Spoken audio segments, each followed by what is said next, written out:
कहवा में बोलली कोयलिया कहाँ सहरिसवा कहाँ सहरिसवा हो सखी कहवा में कृष्ण जनमल महल उठे सोहर महल उठे सोहर हो सखी कहवा कृष्ण जनमल महल उठे सोहर महल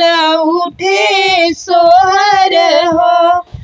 कहवा में बोलली कोयलिया कहाँ सहरिसवा कहाँ सहरिसवा बोलै हो सखी कहवा में कृष्ण जनमल महल उठे सोहर महल उठे सोहर हो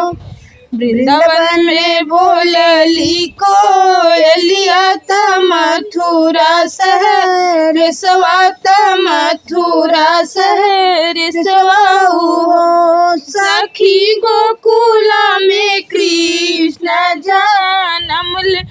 महल उठे सोहर महल उठे सोहर हो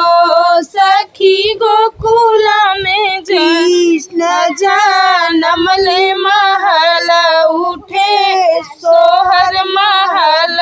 उठे सोहर हो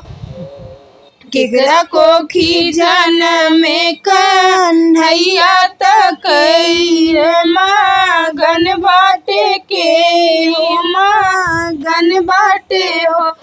सखी केकरा घरे बाजेला बधैया महल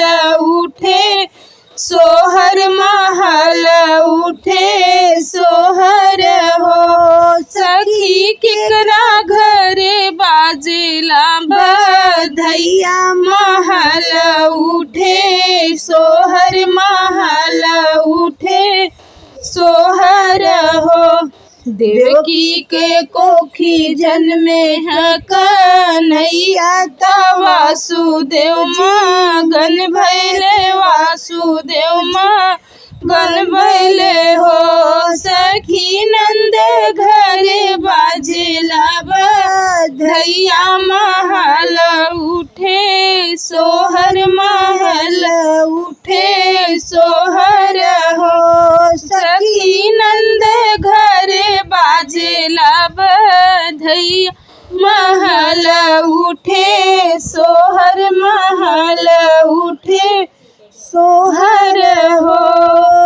खुश बाटे गोकुला नगरिया त घर घर बधैया बाजे घर घर बधैया बाजे हो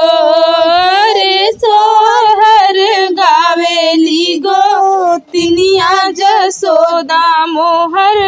लुटावेली जसोदा मोहर लुटावेली हो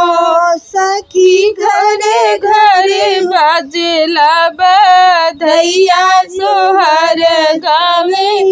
गोतिनी सोहर गावे गोतिनी जसोदा मोहर लुटावे जसोदा मोहर लुटा